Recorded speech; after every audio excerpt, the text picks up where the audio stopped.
श्री गुरुदेव भगवान की जय। श्रीमद् भगवद गीता के 7वें अध्याय में भगवान ने 7वें श्लोक में अपनी परमात्मा की सर्वव्यापकता का वर्णन किया है, जिसमें सभी का सार आया है, सभी सार समाया हुआ है। अर्थात मुझसे अतिरिक्त या मुझसे दूसरा तत्व कुछ है ही नहीं। यही मैं संपूर्ण संसार में मणियों के बीच में धागे की तरह पिरोया हूँ। उसी प्रकार परमात्मा सब में ओतप्रोत है। जैसे मणियां धागे में, तो वो सब इसी प्रकार परमात्मा सारे में ओतप्रोत है। मणि व पदार्थ अन्य नहीं, वरन सूत या सोने की मणियां हैं, उसी का धागा है।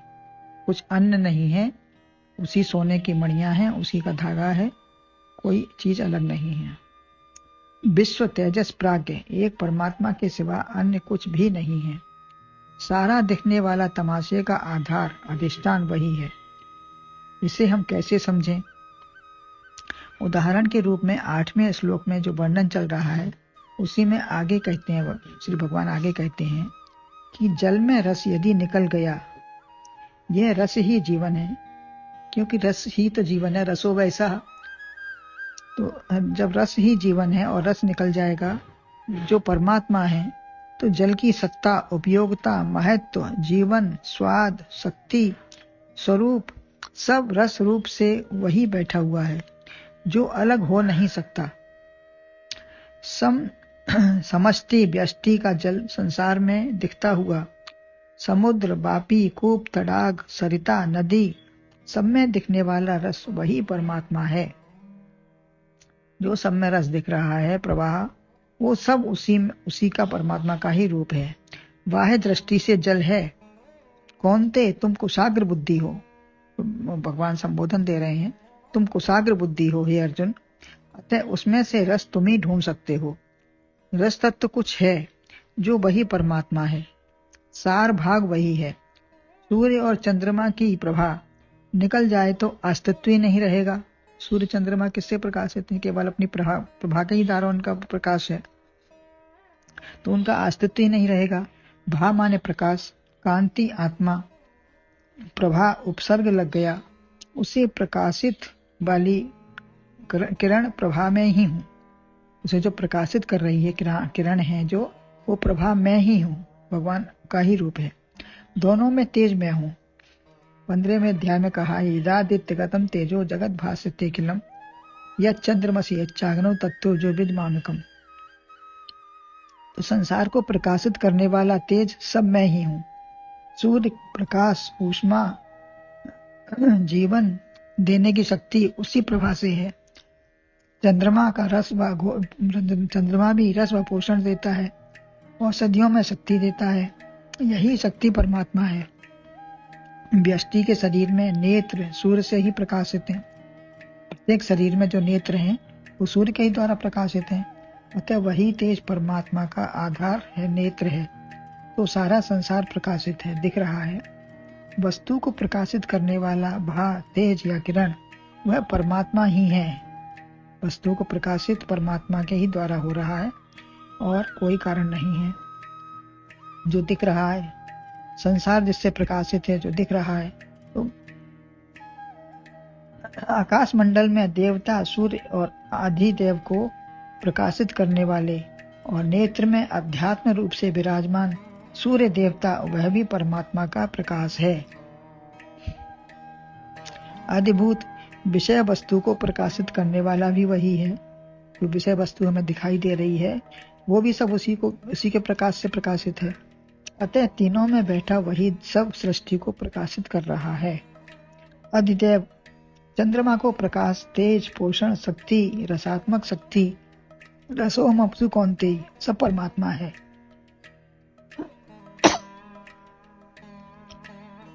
वही चंद्रमा मनसो दातस चक्षो। लेकिन जैसे रसोइया यदि भोजन करा रहा है, तो सेठ की आदेश व शक्ति से कराता है, उसका अपना कुछ नहीं है। उन चंद्रमा, सूर्य या रसोइये के पास अपना कुछ भी नहीं है। इसी परमात्मा की शक्ति से सब शक्तिमान है, तभी पोषण करते हैं। मन में भी चंद्रमा के माध्यम से परमात्मा की शक्ति आती है। मन में भी जो शक्ति आती है ग्रहण करने की, वो भी चंद्रमा के माध्यम से ही शक्ति, परमात्मा के माध्यम से चंद्रमा और चंद्रमा के द्वारा हमें मिलती है। यदि शरीर को चंद्रमा द्वारा पोषण शक्ति, रस, अन्न, वनस्पति आदि न मिले तो मनीराम कुछ न करके मुरझा जाएंगे। मनीराम को शक्ति चंद्रमा से जो मिल रही है, तो चंद्रमा भी परमात्मा से ही शक्ति लेता है, तभी पोषण होता है सबका। यह रस चाहे अधिदेव चंद्रमा में या अध्यात्म मन में हो या विषय वस्तु अधिभूत का हो, किसी का भी हो, अधिभूत, अधिदेव या अध्यात्म किसी का भी हो, सब शक्ति उसी से मिलती है। कुछ लोग अपने ही मन, बुद्धि, इंद्रियों से संतुष्ट हैं। बड़ा अच्छा है, परंतु ये किसकी शक्ति से कैसे कर रहा है? शक्ति कहाँ से आ रही है? सब अपने को संतुष्ट होते हैं, लेकिन वो शक्ति कहाँ से मिल रही है, किसके द्वारा है? दूरस्थ वृत्ति व बुद्धि वाला या विशाल नेत्र वाला जानता है। जो इसमें दूरस्थ वृत्ति रखता है, जानना कोशिश करता है, जानता है वो कि वह कहाँ से है। हमारे कुएं में इतना पानी कहाँ से आया? अतः स्रोत को देखो, फिर शरीर में पहुंचकर पोषित भी वही करता है। यह सब उसी चक्र पर आधारित है। सारा रस व तेज क्रिया भावना में आता है, तो वही ज्ञान, भक्ति और प्रेम है। सब उसी के द्वारा होता है, जो हमारे ज्ञान, भक्ति और प्रेम के द्वारा हम जान सकते हैं, पहचान सकते हैं। ज्ञान सूर्य न हो तो भक्ति प्रेम कहाँ टिकेंगे, या भक्ति प्रेम न हो तो ज्ञान कहाँ से आएगा? सब एक दूसरे पर आधारित हैं, दोनों एक दूसरे पर आधारित हैं। दर्पण में सूर्य का प्रतिबिंब और वह दीवार पर पड़े तो दर्पण का प्रकाश नहीं वरन सूर्य का है। दर्पण में सूर्य का प्रतिबिंब और वह दीवार पर पड़े तो दर्पण का प्रकाश नहीं, वह वरन सूर्य का प्रकाश है। वो सूर्य के द्वारा ही प्रकाशित हो रहा है, अन्यथा अंधेरे में क्या दिखेगा? जो परमात्मा से आया और नेत्र देखने वाले भी परमात्मा की शक्ति से ही देखते हैं। मुख भी प्रकाशित है, तब दर्पण उसे प्रकाशित कर रहा है। मुख भी उसी के प्रकाश से प्रकाशित है, तभी दर्पण दिखा रहा है। दुख पर अंधेरा है तो न दिखेगा। अतः दिखने और देखने वाले सभी कुछ पर परमात्मा का ही प्रभाव है और परमात्मा का ही रूप है, उसी का भाव है, उसी का प्रभाव है, उसी का सब कुछ है। तो जीवन का परम लक्ष्य समझना, यही ज्ञान विज्ञान की प्राप्ति है। यही जीवन का परम लक्ष्य है कि उसको हम जानें, उसका समझें कि ये ज्ञान विज्ञान है क्या। तभी परमात्म भाव को प्राप्त करके तद्रूप हो जाएंगे। सांसारिक पदार्थों की प्राप्ति इसके आगे कुछ भी नहीं है।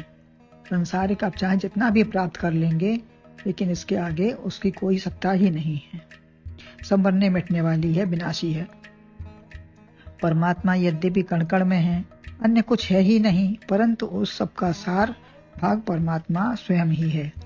जैसे दूध में घी या मक्खन, जल में रस मैं हूँ, परंतु छाछ या मट्ठा भी वही है। यदि सार निकल जाए तो उस वस्तु का विशेष महत्व नहीं रहता। सार भाग यदि वस्तु का निकल जाए, फिर उस वस्तु का कोई विशेष महत्व नहीं रहता। नाम रूप रहता है, लेकिन महत्व खत्म हो जाता है। सूर्य और चंद्रमा की चमक हूँ, इसी से नेत्र में सूर्य और मन में चंद्रमा, तेरी ही चमक से संसार की चमक है। मन में चंद्रमा और सब मेरी ही चमक से संसार में जो चमक है वो दिखाई दे रही है। विषय वस्तु को प्रकाशित करते हैं, सब उसी की चमक से सब प्रकाशित हैं। जब प्रभा में हूँ तब सब कुछ मैं ही हूँ। सब सारी प्रभा, सारी किरण, सारी जो दीप्यमान हो रहा है, वो सब उसी की कृपा से है, उसी के द्वारा है, वही रूप है। तो फिर सब कुछ वही है। प्रभा पुंज ही सूर्य चंद्रमा है। जो प्रभा का पुंज है वो सब सूर्य चंद्रमा है। शीतल और प्रखर किरण ही निकल जाए तो बचेगा क्या? उसी का समुदाय ही सूर्य चंद्रमा है। समस्त वेदों में प्रणव, ओंकार, आकाश में शब्द, मनुष्यों में पौरुष मैं ही हूँ। वेद यानी ज्ञान अनंत है, ब्रह्म अनंत है, ऐसे ही वेद भी अनंत हैं, परंतु वांग्मय के अनुसार 4 वेद बताए हैं। ऋग्वेद, सामवेद, यजुर्वेद और अथर्ववेद। उपनिषद भी कोई 1100, कोई 1121, कोई 1127 अपने अपने मतानुसार बताते हैं। यह वेदों का सार भाग है। उपनिषद जो है वेदों का सार भाग है। वेदों में ज्ञान, कर्म, उपासना 3 भाग हैं, 3 कांड हैं उसके, वेदों के। जो सकाम व निष्काम 2 कर्म हैं उसमें। पहले सकाम, फिर समझने पर निष्काम कर्म होने लगते हैं। पहले व्यक्ति सकाम कर्म करता है कामना से, उसके बाद फिर धीरे धीरे जानकारी होने पर, ज्ञान होने पर वही कर्म निष्काम होने लगते हैं कि मुझे कुछ नहीं चाहिए। सकाम से वृत्ति विषय पर होती है, जिससे मलिनता आ जाती है, फल में ध्यान रहता है और भक्ति में नहीं। और निष्काम से अंतःकरण की शुद्धि और परमात्मा की प्राप्ति होती है। निष्काम होगा तो हमें कुछ चाहिए नहीं, हमारा मन स्वतः शुद्ध रहेगा और परमात्मा की प्राप्ति होगी। निर्मल मन मंजन सोमय पावा, मोय कपड़छल छिद्र न भावा। तो वहां कुछ चाहिए नहीं तो कोई कपड़छल भी नहीं होगा। इससे भी उपासना श्रेष्ठ है। परमात्मा के समीप आसन, उपासना माने परमात्मा के समीप आसन, उप आसन आसन हो, तब वृत्ति कर्म में नहीं होगी। ज्ञान कांड पूर्ण परमात्मा का ही दर्शन कराता है। ज्ञान कांड हो गया तो माने कि वो पूर्ण परमात्मा से ही मिल गया। सगुण और निर्गुण में उलझना नहीं है। नित्य अवतार संत महापुरुष हैं। चलते फिरते चैतन्य प्राणी सभी सगुण परमात्मा का ही रूप हैं। जितने सब चैतन्य प्राणी हैं सब परमात्मा का ही सगुण रूप है। अतः राम कृष्ण संत या भूत प्राणी किसी भी रूप में हो, सबकी सेवा करनी है। निर्गुण रूप निराकार रूप है। सब कुछ उसी की चैतन्य सत्ता से प्रकाशित व भाषित हो रहा है। सब कुछ जो कुछ भी दिख रहा है सब उसी की चैतन्य सत्ता से है और वही है, उसी का रूप है। फिर भेदभाव नहीं रहेगा। सत्य चित आनंद सब वही मेरा स्वरूप है। तभी भेद समाप्त होकर वेदों के द्वारा परमात्मा के स्वरूप का ज्ञान होता है। वह कैसा है, क्या है, वो उसका रूप है प्रणव ओम रूप से। उकार, अकार, मकार 3 वर्ण है और चतुर्थ पद है तुरीय। यही विश्व, तेजस, प्राज्ञ व जागृत स्वप्न सुसुप्ति की अवस्था है। जागृत अवस्था का विश्व का रूप विराट है, यह अकार नाम से है। तेजस का स्वप्नावस्था का रूप है जो उकार के रूप में वर्णन होता है, और स्वप्नावस्था का मकार रूप से यह प्राज्ञ रूप से वर्णन होता है। विराट जागृत, हिरण्य गर्भ स्वप्नावस्था और सुसुप्ति है अभ्याकृत। अवस्था के अभिमानी देवता हैं ये सब। इन अवस्थाओं के अभिमानी देवता हैं। कैसे भी माने यह सब उसी के अंतर्गत आता है सब उसी का रूप। जिस प्रकार भी माने, ज्ञान से, भक्ति से, प्रेम से, श्रद्धा से, जैसे भी माने, है सब उसी का रूप। अकार उकार मकार। और चतुर्थ पद है तुरीय। इसे जानकर ही इसमें स्थिति हो पाती है। यह अमात्र पद है जो आत्म पद का निर्देश करता है। यह अमात्र है जो आत्म पद का निर्देश करता है।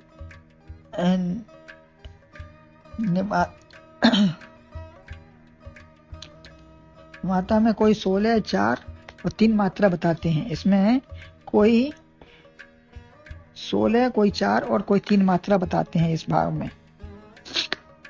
इसी नाम से परमात्मा का स्मरण मात्र का संकेत करता है। जो परमात्मा के स्मरण मात्र का संकेत करता है ये भाव।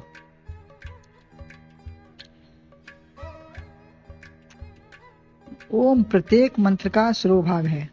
बिना शीश के न जीवन है न पहचान है। धड़ से कैसे पहचान होगी? शीश से ही पहचान होती है। तो ये ओम जो है शीश है प्रत्येक मंत्र का, पहचान है। 2 मंत्रों को आरंभ करता है, ये बस जोड़ता है और मन को भी जोड़ता है। जैसे ओम नमः शिवाय, तो इसको बार बार नमन हुआ, इसमें बार बार नमन होता है, बार बार प्रणाम होता है। ओम हरि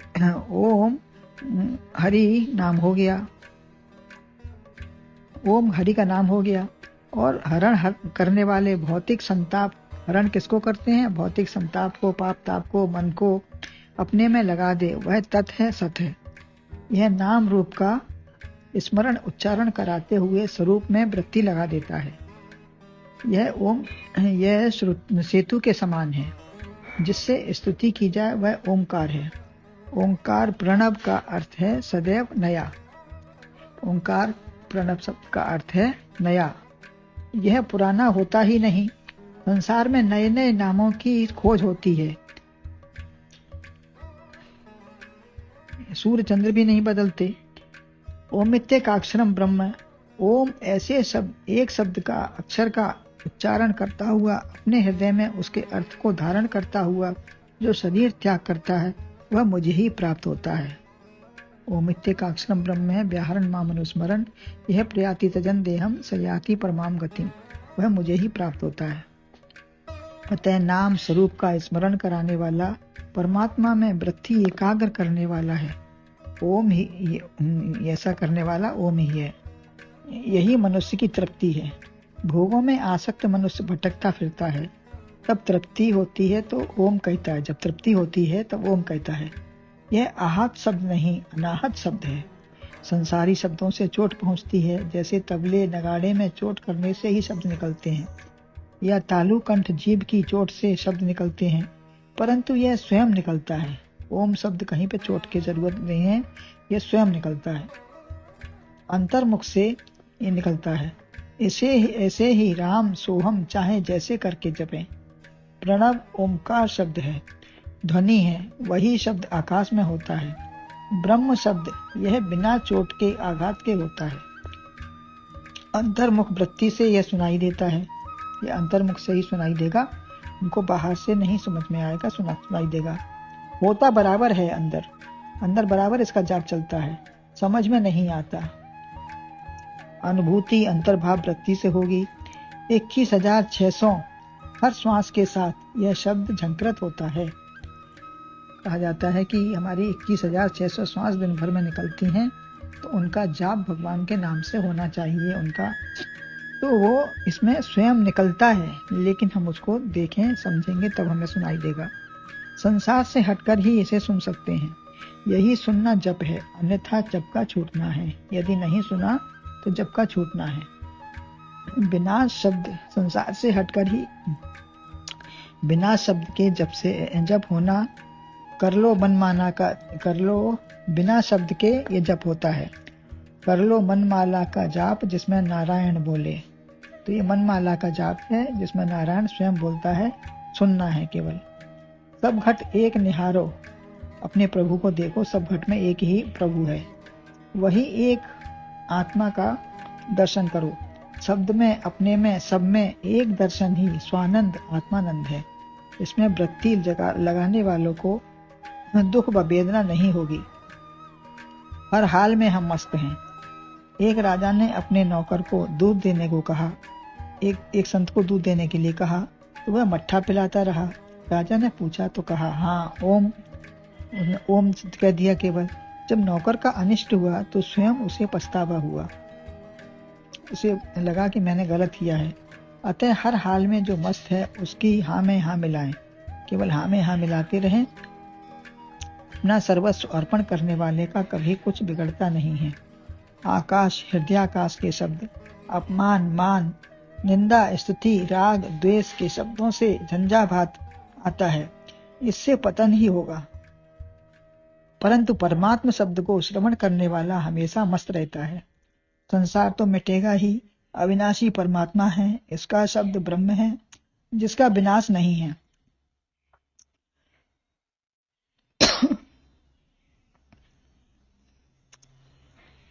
लहरें मिटेंगी, जल सदा रहेगा। यह आत्म शब्द, परमात्मा शब्द सब में ओतप्रोत है, इससे रहित कुछ भी नहीं मिलेगा। अकार, उकार, मकार के बिना कोई शब्द नहीं होता। रामायण में ऐसी 2 चौपाइयां हैं जिनमें यह नहीं है। सब में ऐसे ही है, वह सब में है। हम जाने उसको, तभी हमें उसको आनंद आएगा, उसमें रमें, जाने, उसमें उसका विचार करें, श्रवण करें और ध्यान दें, तो उनको आंतरिक अनुभूति अपने आप स्वयं होने लगेगी। गुरुदेव भगवान की जय।